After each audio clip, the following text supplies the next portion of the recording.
Hello student, आज हम student NCERT book maths class 11th का जो हमने चैप्टर में फर्स्ट स्टार्ट किया था, इसका नाम था स्टूडेंट सेट्स। उसमें स्टूडेंट आज हम पढ़ेंगे एक्सरसाइज 1.1 का क्वेश्चन नंबर 4। तो स्टूडेंट अगर आपने इससे पिछले वाले क्वेश्चन 3 नहीं किए हैं तो प्लीज वो कर लीजिएगा। स्टूडेंट स्टार्ट कर रहे हैं क्वेश्चन 4। क्वेश्चन 4 देखिए student, write the following sets in the set builder form. देखिए स्टूडेंट, सेट विल्डर फॉर्म और रोस्टर फॉर्म आपको याद होगा। इससे अगर पीछे वाला आपने क्वेश्चन किया था थर्ड, उसमें हमें क्या पूछा गया था कि write the following set in the roster form. Roster form याद है ना आपको, set builder form representing set में मैंने बताया था। रोस्टर फॉर्म क्या होता है, इसमें एक्चुअल में एलिमेंट लिखते हैं, और सेट विल्डर फॉर्म ऐसे है तो स्टेटमेंट लिखते हैं ना, याद है ना। तो यहाँ पे मुझे स्टेटमेंट लिखना है। आप देखेंगे फर्स्ट क्वेश्चन देखेंगे इधर क्या लिखा है, फोर्थ का फर्स्ट पार्ट जो है, लेट एक ए हमें एक सेट दिया है 3, 6, 9, 12 एक्चुअल में एलिमेंट लिखे हैं, तो ये रोस्टर फॉर्म ही है ना। तो मुझे इसका सेट विल्डर फॉर्म बनाना है। तो इस क्वेश्चन में लिखा स्टूडेंट एक सेट है, ये देख लीजिएगा। मैंने आपको सिखाया था जब भी आपको सेट विल्डर फॉर्म लिखना होगा, सेट तो हमेशा कर्ली ब्रैकेट के अंदर लिखेंगे।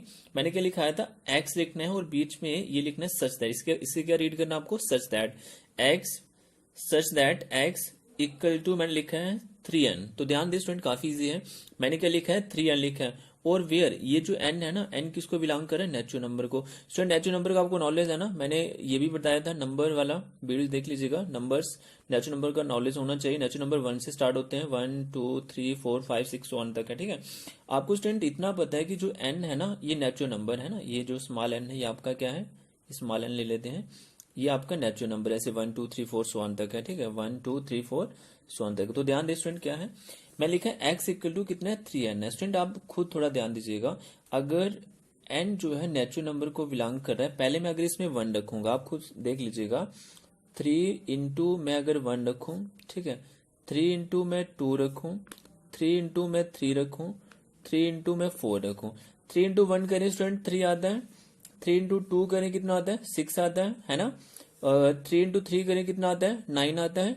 3 इंटू 4 करें कितना आता है, 12 आता है ना। अगर मैं 3 इंटू 5 ले लूं वो कितना आएगा, 15। वो तो इसमें है ही नहीं, वो नहीं ले सकते है ना, ध्यान दें स्टूडेंट। मैंने लिखा है वेयर n बिलोंग करे नेचुरल नंबर को, एंड मुझे ये भी तो बताना पड़ेगा कि n मुझे लेना कितना है ना। कितना लेना, मैं लिखा है 1, फिर मैंने ये सिंबल लिखा है, देख लीजिए, less than equal to n, less than equal to 4। n का जो वैल्यू होगा स्टूडेंट वो कितना होना चाहिए, 1 भी होना चाहिए, 4 भी होना चाहिए, और इसके बीच का होना चाहिए। ध्यान दीजिए स्टूडेंट, क्या लिखा है, इसको रीड कैसे मैंने बताया था, n is greater than equal to 1 and less than equal to 4। इसका मतलब समझ आ रही है आपको कि आपको n का वैल्यू 1 भी लेना है, 4 भी लेना है, और इनके बीच का जो भी n होगा वो भी लेना है, ठीक है। तो मैंने वही लिया स्टूडेंट। अगर आप वो लेते हैं, पहले आप 1 लेंगे तो 3 आएगा, 2 लेंगे तो 6 आएगा, है ना। आप अगर 3 लेते हैं तो 9 आएगा, तो 4 लेते हैं तो 12 आएगा। तो यही तो इसका सेट विल्डर फॉर्म होगा ना, है ना। इसे मैं ऐसे भी लिख सकता हूँ, ऐसे भी लिख सकता हूँ। आई होप स्टूडेंट आपको समझ आया होगा फर्स्ट पार्ट। सेकंड पार्ट देख लीजिए स्टूडेंट, क्या है, लेट एक बी, मैंने एक सेट लिया 2 4 8 16 32, ठीक है। ध्यान दीजिए ये भी इसके जैसा ही है स्टूडेंट। कैसे लिखना था, सेट बिल्डर फॉर्म में बताएं, एक्स लिखना है such that x equal to 2 की पावर मैंने कितना लिख दिया है, एन लिख दिया है, ठीक है। 2 की पावर मैंने कितना लिख दिया, एन लिख। तो देखिए स्टूडेंट यहाँ पे x such that x equal to कितना, 2 की पावर n है, और आपको ध्यान रखना कि जो आपका n है, n बिलोंग कर रहा है नेचुरल नंबर को। अगर n आपका नेचुरल नंबर को बिलोंग कर रहा है तो आपको ध्यान रखना है। और मैंने यहाँ पे ये भी लिखा है कि n आपका क्या होगा, 1 भी होगा और 5 भी होगा, और इसके बीच का आपको n लेना है, ठीक है। तो ध्यान दे स्टूडेंट, आप खुद देख लीजिएगा, अगर 2 की पावर n लिखा है मैंने, मैं यहाँ पे आपको बता देता हूँ, 2 की पावर n पहले आप 1 लेंगे ना, है ना, फिर n आप 2 लेंगे, फिर आप n कितना लेंगे, 3 लेंगे। तो अगर 3 की पावर 3 लेते हैं, और इसके बाद स्टूडेंट अगर आप 3 की पावर 4 लेंगे, 3 की पावर 5 लेंगे, क्योंकि आपका n कितना है, पहले तो 1 है ना, n की जगह रखेंगे, फिर 2 है, फिर 3 है, फिर 4 है, फिर 5 है, ठीक है। अगर आप खुद देखें स्टूडेंट, 2 की पावर अगर 1 है तो 2 ही आएगा, 2 की पावर 2 है तो कितना आएगा, 4 आएगा, है ना। अगर सॉरी यहाँ पे 2 आएगा, ये मैंने गलत लिख दिया स्टूडेंट, ये 2 आएगा आपका। अगर 2 की पावर स्टूडेंट आपका 3 है तो कितना आएगा, 2 2 का 4 2 का 8 होगा, 8 आएगा। 2 की पावर 4 है तो 2 2 का 4 4 2 का 8 8 2 का 16 आएगा। 2 की पावर 5 है तो आपका 32 आता है। तो इसका मतलब ध्यान दे स्टूडेंट, आपका x इक्वल टू 2n ही तो लिखना पड़ेगा ना। ये एक स्टेटमेंट लिखा है ना, वेयर n किसको बिलोंग कर, नेचुरल नंबर को। n आपका नेचुरल नंबर, नेचुरल 1 से स्टार्ट होता है, और n आपको कितना लेना है, 1 और 5 के बीच का लेना है, ठीक है। और 1 भी लेना है और उसमें 5 भी लेना है, ठीक है। इसको रीड कैसे करते हैं, 1 is greater than equal to sorry n is greater than equal to 1 and n is less than equal to आपको 5 ऐसे रीड करना है। तो आई होप स्टूडेंट आपको ये भी समझ आया होगा। थर्ड पार्ट देख लीजिए स्टूडेंट क्या है, लेट सी आपको दिया है सेट 5 25 125 6 to 5, ठीक है, ये सी आपको दिया है। तो कैसे लिखना है आपको ध्यान दीजिएगा, एक्स सच दैट लिखते हैं ना, मैंने बताया सेट वाले फॉर्म में एक्स इक्वल टू 5 की पावर मैंने एन लिख दिया, ठीक है। फिर एन कितना है, बिलोंग करे नेचुरल नंबर को, और एन आपको कितना लेना है, 1 भी लेना है 4 भी लेना है और इसके बीच का वैल्यू लेना है। आप खुद देखें स्टूडेंट, अगर मैं एन की अगर पावर 1 लिखता हूं, फिर मैं अगर एन की पावर 2 भी लेना है मुझे, ठीक है, एन 3 भी लेना है, एन मुझे 4 ही लेना है। जब 5 की पावर 1 होगी 5 ही आएगा, 5 की पावर 2 होगी 25 आएगा, 5 की पावर 3 होगी 125 आएगा, 5 का 4 होगी 6 to 5 आएगा। तो इसका मतलब मुझे ये बताना पड़ेगा कि मुझे एन कितना लेना है। मुझे एन कितना लेना है, 1 भी लेना है 4 भी लेना है और इसके बीच का मुझे एन लेना है, ठीक है स्टूडेंट। तो ये भी आपको समझ आ गया स्टूडेंट। उसके बाद देखिए फोर्थ पार्ट स्टूडेंट इसका, लेट डी मैंने एक सेट ले लिया है 2 4 6। तो आपको पता है 2 4 6 1 तक है, तो 2 4 6 अगर 1 तक है तो ये तो खुद ही आपको दिख रहा है ये क्या है, आपके इवन नेचुरल नंबर है ना। तो आप क्या लिखेंगे, एक्स सच दैट लिखना पड़ता है ना, x is an even natural number. Answer इतना इजी है, इसमें तो कुछ नहीं। 2 4 6 आपको इवन नंबर का तो नॉलेज है ना, मैंने बताया था नंबर्स में। तो आगे देखिए फिफ्थ पार्ट स्टूडेंट का, लेट ई आपको दिया है सेट 1 4 9 और 1 तक 100 है। तो ध्यान दें काफी इजी है, आपको कर्ली ब्रैकेट के अंदर ही लिखते हैं सेट को, x such that x equal to n का मैंने स्क्वायर लिख दिया, और एन किसे बिलोंग कर रहा है, नेचुरल नंबर को। आप खुद सोचें, एन का स्क्वायर जब मैंने लिखा, पहले मैं एन की जगह पे 1 लूंगा ना, क्योंकि नेचुरल 1 से स्टार्ट होगा, तो 1 का स्क्वायर कामा, फिर मैं 2 का स्क्वायर, फिर मैं 3 का स्क्वायर, है ना, ऐसे ही 1 तक मैं 10 का स्क्वायर लूंगा। मैंने यहाँ पे बताया भी है कि आपको एन कितना लेना है, आपको 1 भी लेना है 10 भी लेना है, इसके बीच का एन लेना है। तो आप खुद सोचे, 1 का स्क्वायर 1 नहीं होगा, 2 का स्क्वायर 4 होगा, 3 का स्क्वायर 9 होगा, बीच वाले में नहीं लिखे तो आपको खुद ही पता चल जाएगा। 10 का स्क्वायर कितना होता है, 100 होता है। तो आपको ये क्लियर हो रहा है स्टूडेंट, एन आपका नेचुरल नंबर होना चाहिए, नेचुरल नंबर 1 से स्टार्ट होता है, और एन आपको लेना कितना है बताएं, एन कितना लेना है आपको, 1 भी लेना और 10 भी लेना, इसके बीच का आपको एन लेना है। तो आई होप स्टूडेंट आपको फिफ्थ पार्ट इसका समझ आ गया होगा। स्टूडेंट आगे देख लीजिए, फिफ्थ क्वेश्चन मैंने लिया है, आप देखिएगा फिफ्थ क्वेश्चन भी मैंने इसमें लिया है। तो फिफ्थ क्वेश्चन देख लीजिए क्या है ये। फिफ्थ स्टूडेंट क्या है, list all the elements of the following sets. आपको लिस्ट बनाना है, ठीक है, all the element following sets कुछ दिए हैं आपको, ये वैसा ही है स्टूडेंट, आप देख लीजिएगा जैसे आपको अभी सेट बिल्डर फॉर्म दिया तो आपको रोस्टर फॉर्म बनाना है, वैसे कुछ नहीं है। तो देखिए स्टूडेंट, एक सेट ए देख लीजिएगा दिया है, x such that x is an odd natural number. तो ये आपका सेट बिल्डर फॉर्म है ना, तो आपको यहाँ पे रोस्टर फॉर्म बनाना है, मान लेते हैं ऐसा लिखना होगा। तो कैसे लिखेंगे, और नेचुरल नंबर क्या होता है, और नेचुरल नंबर तो पता है ना, और नंबर 1 हो गया 3 5 so on तक आंसर है, इतना इजी है, कर सकते हैं ना। और नंबर का तो नॉलेज है सबको, 1 3 5 so on तक लिखेंगे, ठीक है। सेकंड देख लीजिए, बी एक सेट है, x such that x is an integer, ध्यान दीजिए इंटीजर लिखा है, और क्या लिखा है, -1/2 less than x less than 9/2। इसका मतलब याद है ना सबको स्टूडेंट, मैं इसको थोड़ा सॉल्व करके बता रहा हूँ आपको कि अच्छे समझ है। -1/2 मैं ऐसे लिख सकता हूँ 0.5, 1/2 को जब डिवाइड करें 0.5 होता है ना एक्स, और 9/2 को जब डिवाइड करें तो 4.5 होता है, ये तो पता है ना सबको। अब आप खुद सोचें कि आपके जो इंटीजर है वो पॉइंट में होते हैं, पॉइंट में तो नहीं होते ना इंटीजर, अगर इंटीजर आपके पॉइंट में नहीं होते, आपको खुद ही बोल रहा है कि एक्स का वैल्यू 0.5 -0.5 से बड़ा होना चाहिए और 4.5 से छोटा होना चाहिए।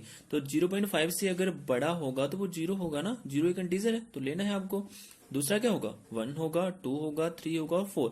4.5 से छोटा तो 4 ही होगा ना, बात समझ स्टूडेंट, 4.5 से छोटा क्या होगा, 4 ही होगा। तो यहाँ पे लिखा है एक्स आपका greater than, x is greater then -0.5 और लेस देन 4.5। तो -0.5 से जो ग्रेटर होगा वो 0 होगा, और 1 2 3 4 ये सारे आपको लेने हैं, तो ये आपका आंसर है, बस आपको ये लिख देना है। ये तो मैंने आपको सिर्फ समझाया है, ठीक है। थर्ड पार्ट देखिए स्टूडेंट क्या है, सी इक्वल टू दिया है set x such that x is an integer, ये भी इंटीजर है ना, और यहाँ पे एक कंडीशन दे दी है, इंटीजर तो है बट यहाँ पे एक कंडीशन दी है कि जो एक्स स्क्वायर है ना वो लेस देन इक्वल टू क्या होना चाहिए, लेस देन इक्वल टू क्या होना चाहिए, एक्स का जो स्क्वायर होगा वो लेस देन इक्वल टू 4 होना चाहिए। आप सबको नॉलेज है ना, इंटीजर क्या होते हैं, 0 के आगे भी चलते हैं और 0 के पीछे भी चलते हैं, -1 -2 ऐसे चलते हैं, ठीक है। आपको बोला है क्या है कि एक्स एक इंटीजर है बट उनका जो स्क्वायर है वो 4 या 4 से छोटा होना चाहिए, ठीक है, 4 हो जाए चलेगा बट 4 से बड़ा नहीं होना चाहिए। आपको देखिए स्टूडेंट, जब मैंने 0 का स्क्वायर किया तो 0 होता है, तो लेना ना 4 से छोटा है। 1 का स्क्वायर करें कितना होता है, 1 ही होगा, 1 का स्क्वायर 1 ही होगा ना, तो 4 से छोटा है, लेना है। अच्छा 2 का स्क्वायर करें कितना होता है, 4 4 भी तो लेना है, बट अगर मैं स्टूडेंट 3 का स्क्वायर करता हूँ तो 9 होते, ये नहीं लेना मुझे 3, ठीक है। तो यहीं तक हमने रोका है। अगर स्टूडेंट मैं -1 का स्क्वायर करता हूँ तो कितना आएगा, -1 का स्क्वायर करेंगे कितना आएगा 1, तो 4 से छोटा है, लेना है। -2 का स्टूडेंट मैं अगर स्क्वायर करता हूँ कितना आता है 4, 4 भी तो लेना है ना, 4 से छोटा और 4 भी ले सकते हैं, तो 4 लेना है, ठीक है। अच्छा -3 का स्टूडेंट अगर मैं स्क्वायर कर देता हूँ, ध्यान दीजिएगा, तो ये 9 होगा ना, तो 9 तो नहीं लेना है, उसने खुद बोला है एक्स आपको वो लेना है जिनका स्क्वायर करके वो 4 या 4 से छोटा हो। आई होप स्टूडेंट आपको ये समझ आ गया होगा। फोर्थ पार्ट देखिए स्टूडेंट क्या, डी एक सेट दिया है, देखिएगा x such that x is a letter in the word loyal, ठीक है, काफी इजी है। तो आपको ये लिखना है, क्या है बताएं, मैंने बताया था एल लिखना है, कामा कामा करके लिखते हैं, ओ comma y comma A comma L, नहीं लिखेंगे ना, सेट में रिपीट नहीं करते हैं, याद है सबको, एलिमेंट्स को आपको रिपीट नहीं करना है, तो एक बार एल लिख दिया तो फिर से नहीं लिखना है, तो ये आंसर है इसका, इतना आसान, ठीक है। फिफ्थ पार्ट देखें स्टूडेंट, इसका फिफ्थ पार्ट क्या आप देख लीजिएगा, ये आपको दिया है x such that x is a month of a year not having 31 days, ठीक है। आपको बताने हैं मंथ बताने हैं साल के जिनका 31 डेज नहीं होते हैं, ठीक है, नॉट हैविंग अ 31 डेज। तो वो कितने होंगे आप खुद देख सकते हैं, कितने होंगे, फरवरी के कितने होते हैं आपको पता है, 31 नहीं होते हैं, है ना, 28 होते हैं, 29 भी होते हैं जब लीप ईयर होता है, ठीक है, तो ये आपको क्लियर है। अप्रैल के भी 31 नहीं होते हैं, जून के भी 31 नहीं होते हैं, सितंबर के भी नहीं होते हैं, नवंबर के भी नहीं होते हैं, तो वो लिख दिए हैं, ठीक है। जिनके 31 डेज नहीं होते हैं वो सारे आपको लिखने हैं मंथ, तो हमने लिख दिए हैं, तो ये आपका आंसर है, ठीक है। आई होप स्टूडेंट आपको ये भी समझ आ गया होगा। आगे स्टूडेंट इसका ही सिक्स्थ पार्ट देख लीजिएगा, एफ आपको दिया एक set x such that x is a consonant in the English alphabet which precedes k. तो स्टूडेंट आपको कंसोनेंट लिखने हैं, वॉवल्स नहीं लिखने हैं, कंसोनेंट लिखने हैं, और प्रसीड्स के से पहले पहले जो होंगे वो लिखना है, के से पहले जो होंगे, ठीक है।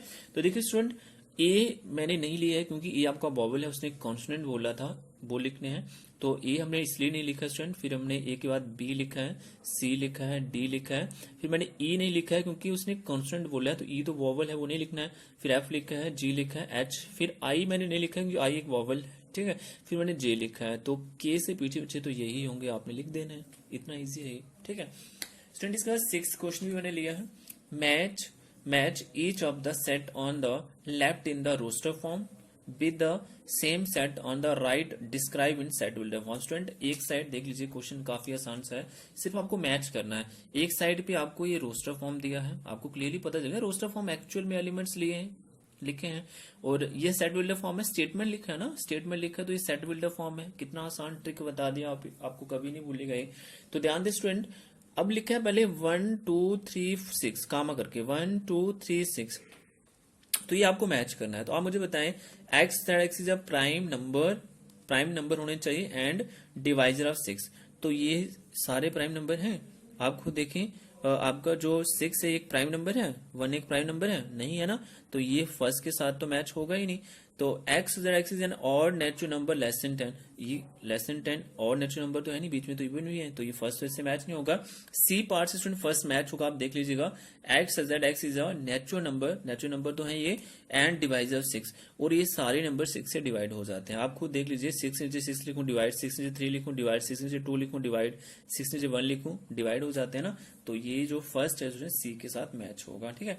आगे सेकंड देखिए स्टूडेंट 2,3 लिखा है, तो 2x, ये देख लीजिए इसका क्या है, x is a prime number and a divisor of 6, तो प्राइम नंबर 2 3 तो प्राइम नंबर है ना, अगर 2 3 आपका प्राइम नंबर, तो स्टूडेंट यहाँ पे 2 3 जो है x is a prime number and divisor of 6, तो इसके साथ मैच हो जाएगा क्योंकि 2 3 आपके प्राइम नंबर है। तो सेकंड जो स्टूडेंट ए के साथ मैच होगा, उसका स्टूडेंट ये लिखा है M comma A comma T comma H comma E comma I comma C comma S, ये तो आप खुद देख के बता सकते हैं, x is a letter of the word, mathematics के साथ ही ये जो है मैच होगा, तो ये तो आप खुद भी कर सकते हैं। 4 देखिए स्टूडेंट 1 कामा 3 कामा 5 कामा 7 कामा 9 लिखा हुआ है, तो आप देख सकते हैं x is an odd natural number less than 10, तो ये सारे ही ऑड नेचुरल नंबर है ना, और 10 से छोटे हैं, तो जो फोर्थ है स्टूडेंट वो बी के साथ मैच होगा। तो आई होप स्टूडेंट आपको अच्छे समय होगा। स्टूडेंट मैं इस वीडियो का PDF लिंक भी डिस्क्रिप्शन में डाल दूंगा, तो आप वहां से भी ये देख सकते हैं। तो आज की स्टूडेंट इतना ही, थैंक यू।